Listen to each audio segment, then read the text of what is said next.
Hey guys, Greg here. Wanted to come to you and give you another update of how the Saldi family are doing and how everything is going here.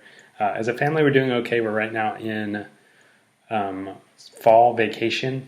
It's kind of, I guess, what we would say. It's a 2-week long vacation time, so we're right in the middle of it now. That meant we got to spend a couple of days with some friends who live a few hours away, which was really good for us to kind of break away and just sort of get away from life, kind of normal life, I guess you could say. And now this week, we're just kind of sticking around the house. We're meeting people every couple of days, every day actually, and doing all sorts of stuff as a family that we can do during vacation that we can't do while school is going. During the vacation also, that means that our church stuff is kind of scaled back. All the meetings that we have during the week, usually we do Tuesdays and Thursdays. Those don't happen during the break, which is good for everybody. Kind of gives everybody a break. We do continue with our Sunday meetings. Our next Sunday church service is Sunday. I'll be preaching. Nikki will be leading worship. We'll also be preaching and leading worship Sunday at our other church in Losh that we help out with. So those things are kind of going on schedule, and so sermons have to be written and all that stuff. This week, yesterday we went to see our friend Morgan and her kids. Morgan has 3 daughters and a son. It was neat because we got to bring a youth edition Bible there, which is something that's very difficult to find here in France for her daughters, and she was really excited to have it. Her daughters were really excited to have it. They practiced their English. They asked us some questions, and we got to answer them in English, mostly in French. It was just so great to be able to be with people and to be able to put a Bible in somebody's hand and say, okay, now it's your turn. You read it. You tell me what you think. What do you find in it? Especially in the culture that we live in, that's a pretty cool thing. We also got another Bible for someone here in Descartes who was asking for one, so we'll be able to give that to them when we see them on Thursday.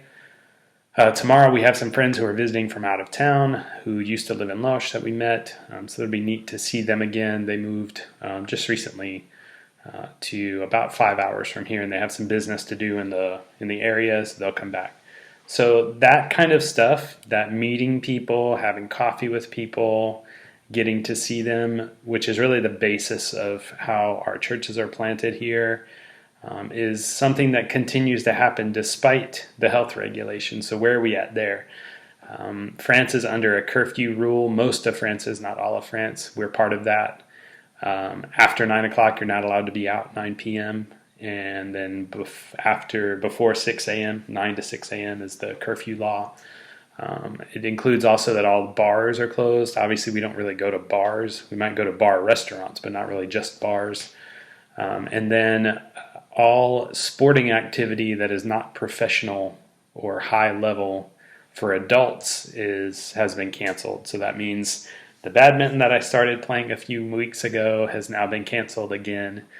However, for kids, they can continue on with their activities. So hopefully they will continue with dance.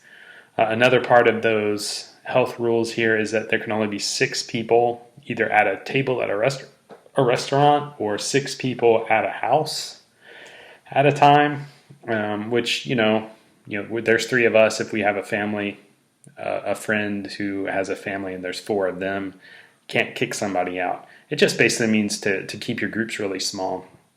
And that's something that we're obviously trying to do.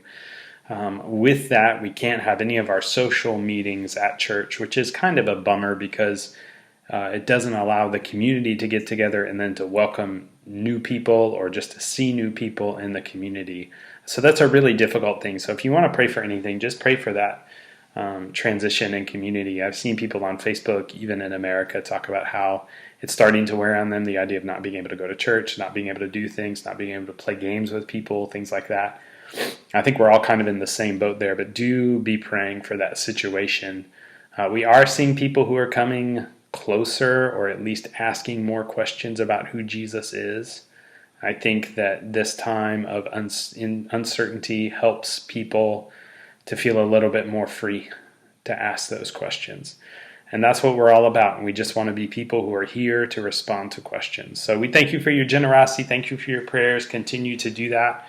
And let us know if we can do something for you. And let us know how we can help you. If you have any questions, feel free to ask. Talk to you soon.